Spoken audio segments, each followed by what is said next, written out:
هذا وكشفت صحيفة لو باريزيان أن المغربي أشرف حكيمي متورط في قضية اعتداء، حيث اتهمته فتاة باغتصابها داخل منزله قبل أيام بعد أن جردها من ملابسها واعتدى عليها، لكنها ركلته بقوة وهربت خارج المنزل.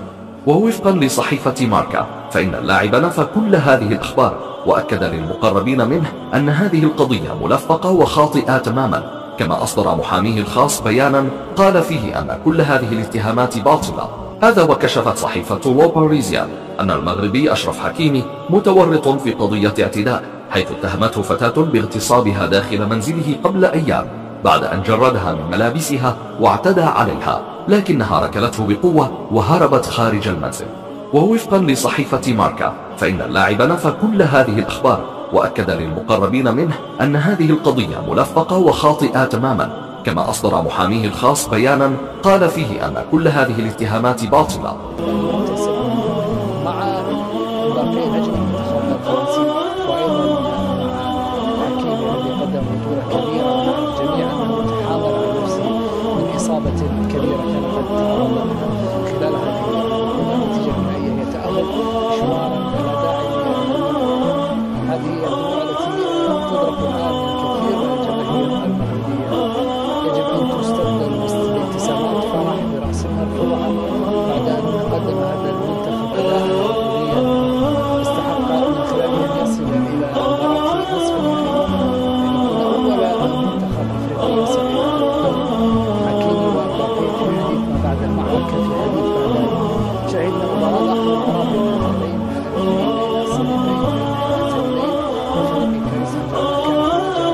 خاصة بينهما انتهت بفوز باقي لم يسجل في هذه المباراة إنجاز فريد في السنوات القليلة الماضية، حيث اعتدنا على خروج مبكر يحاول اللقب، على عكس ما يحدث الآن مع مبابي مع منتخب فرنسا مع ديديه ديشان الذي يعادل رقم سكولاري في الفوز في 14 مباراة في كأس العالم، في إنجاز كبير على المستوى الشخصي مدرب المنتخب الفرنسي الذي يشترك الآن في هذا الحديث المبتسم مع باقي نجم المنتخب الفرنسي وأيضا مع حكيمي الذي قدم بطولة كبيرة، ونعرف جميعا أنه تحامل على نفسه من إصابة كبيرة كان قد تعرض لها خلال هذه البطولة. النتيجة النهائية هي تأهل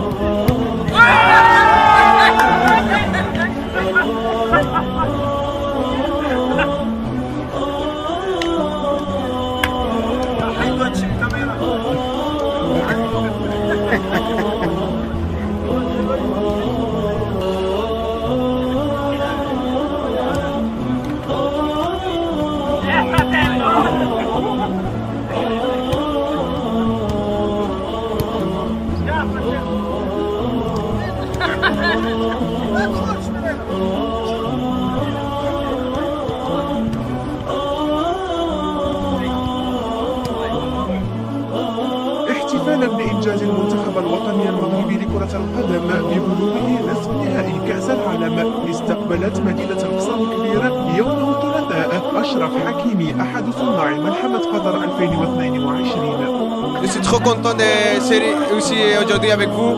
أنا سعيد جدا بتواجدي معكم. أريد أن أشكر كل ساكنة القصر الكبير، خاصة عمدة المدينة. مثلنا المغرب دوليا كما يجب وسنستمر على نفس النهج. أنا سعيد بتواجدي بمدينة والدتي، لقد أمضيت أوقاتا رائعة هنا. أشكر الجميع.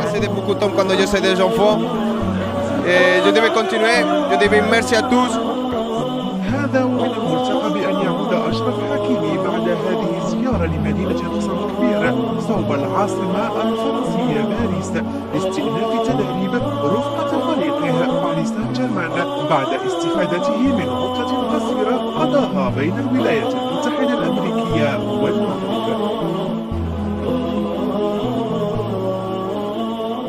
إذا كنت مسلما ادعمنا بالإعجاب لنعرف عدد المسلمين في هذا المقطع. إذا كنت مسلما ادعمنا بالإعجاب لنعرف عدد المسلمين في هذا المقطع. ولا تنسى دعم القناة بزر لايك والاشتراك في القناة لكي يصلك كل جديد.